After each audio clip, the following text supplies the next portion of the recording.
आज मी रान भाजी खाल्ली. अरे फार छान लागली, ती मजा आली. नमस्कार मित्रांनो, रवी करांदीकर. काय झालं, सकाळी चढताना वाटेत मला पप्पू शेठ भेटले. पप्पू शेठ म्हणजे त्यांचं मेटावर हॉटेल आहे ते. तर चालता चालताना त्यांनी मला असं आजूबाजूला दिसणाऱ्या झाडीमधून टिपिकल पर्टिक्युलर ज्या भाज्या आहेत तर त्या भाज्या अशा एक एक तोडून दाखवल्या आणि त्याची माहिती सांगितली. तर त्या भाज्यांमुळे मी इतका खुश झालो. त्याच्यावर ते काय म्हणाले की अरे मी आज ही पर्टिक्युलर भाजी आणलेली आहे, तांदूळाची भाकरी आणि ही भाजी आणलेली आहे. अरे काय सांगताय राव, मी कधी खाल्लेलं नाही. आणि थांब मला, मी तुला तोडून देतो.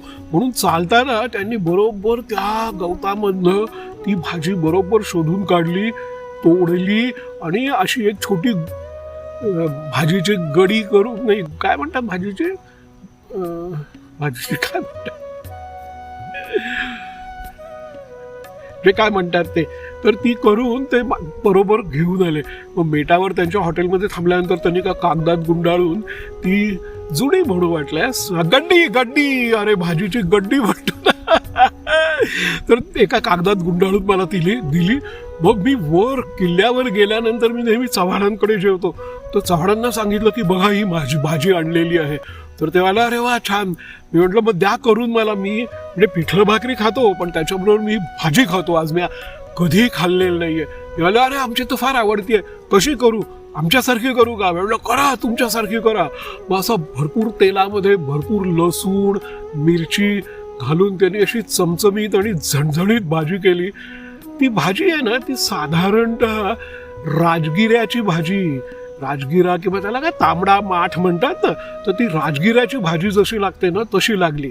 पण ही अशी मी तोडून आणलेली, मी म्हणजे पप्पू शेटनी आणली ती ताजी ताजी तोडून आणलेली ती जी भाजी होती ना, त्याची चव जरी राजगिऱ्यासारखी असली तरी त्याच्यापेक्षा ती अतिशय छान लागत होती. तर त्यामुळे आज माझं सिंहगडावर जेवण फार छान झालं. मी त्या भाजी बरोबर एक भाकरी खाल्ली, पिठल्याबरोबर एक भाकरी खाल्ली, अशा आज मी 2 भाकऱ्या खाल्ल्या. त्यामुळे मी आज असा एकदम तृप्त झालो. बरं, तृप्त म्हणजे कसं, आज सकाळी चढताना फार गंमत झाली. कुठलं कॉलेज? हा, अरे वा, मला माहिती आहे, गोखले इन्स्टिट्यूट पाशी आहे ना. तुमचं कर्वेनगरला आहे, म्हणजे तुमचं रुपाली पासून लांब आहे. तिकडचं हो का? आणि तुमचं? अरे हुशार मुलांना दूर ठेवला FC रोड पासून, अभ्यासात लक्ष लागावं म्हणून. चांगला आहे, व्हेरी गुड. कर्वेनगरला कुठे? मुलींच्या कमिन्सच्या कॉलेजच्या शेजारी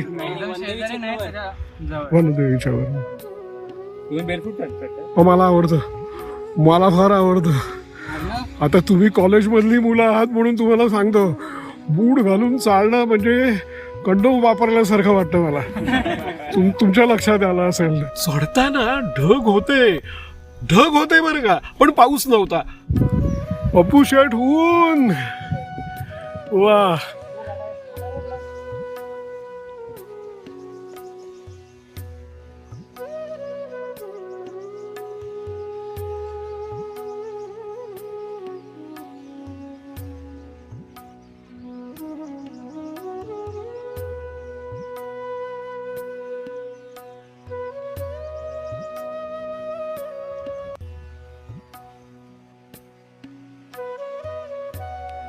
जवळजवळ अगदी पुणे दरवाजाच्या जवळ जाईपर्यंत पाऊस नव्हता.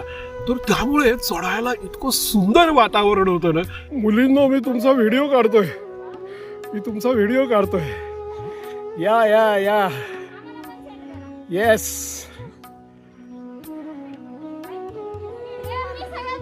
अरे हळू.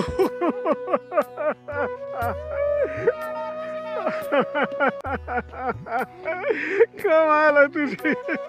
ती कुठल्या वाटेने आली आणि त्यामध्ये सगळ्यात कमाल म्हणजे ती एक लक्ष नावाची अकॅडमी आहे ना पोलीस भरतीची, तर त्या अकॅडमीची मुलं आज आलेली होती. अरे काय ती मुलं चढतात, त्यांना सिंहगड चढायला 30 ते 45 मिनिटं फक्त दिलेली असतात आणि तेवढ्याच वेळात खाली उतरायचं. तर ती मुलं अशी काय धावत सुटतात चढतानाही आणि उतरतानाही. आणि खूप मुलं होती, जवळजवळ अशी 100-125 मुलं, ती संपायचीच नाहीत. तर त्या तरुण मुलांना असं मजेत उतरताना धावत उड्या मारत मारत उतरताना बघायला इतकं छान वाटलं की त्यांचे खूप व्हिडिओ काढलेले आहेत. तर फार मजा. हे नेहमी येतं? हो, आठवड्यातून एकदा तरी. काय सांगताय? तुम्ही? मी दर शुक्रवारी येतो. Very good. दर शुक्रवारी. रवी करंदीकर. रवी करंदीकर. आणि तुमचं? मी राजेंद्र इनामदार. राजेंद्र इनामदार. फार वर्षापासून येत असणार ते.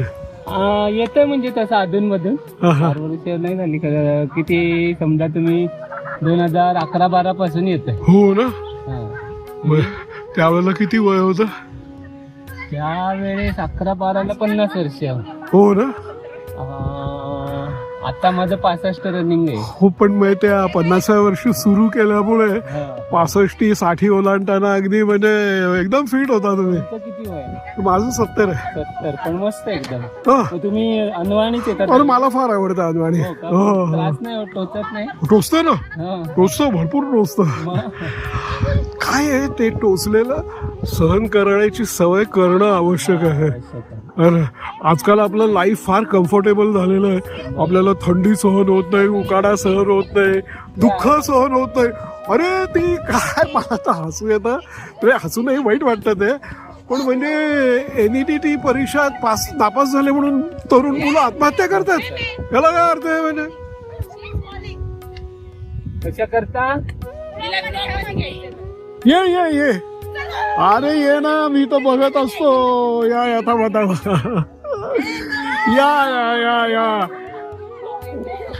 ए लक्ष अकॅडमी ना, IPS करता ना, पोलीस भरती करता.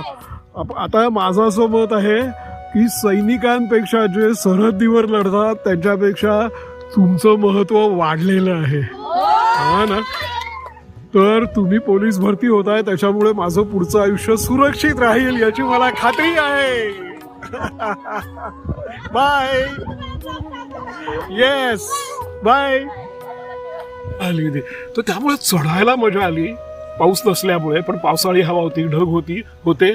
आणि गडावर गेल्यानंतर मात्र खूप मोठा पाऊस सुरू झाला.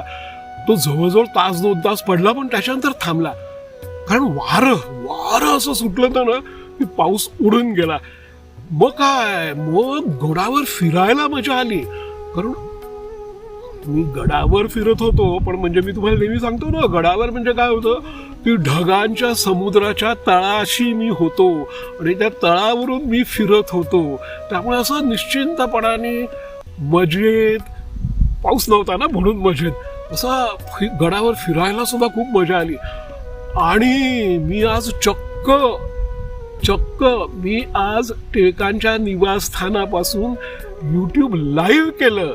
बरोबर, ते नुसतं YouTube लाईव्ह मी YouTubeवर केलं, पण मी त्याची लिंक माझ्या व्हॉट्सअप ग्रुपमध्ये, फेसबुकवर वगैरे अशी पहिल्यांदा शेअर केली ती. तर त्यामुळे ते YouTube लाईव्ह रमलं.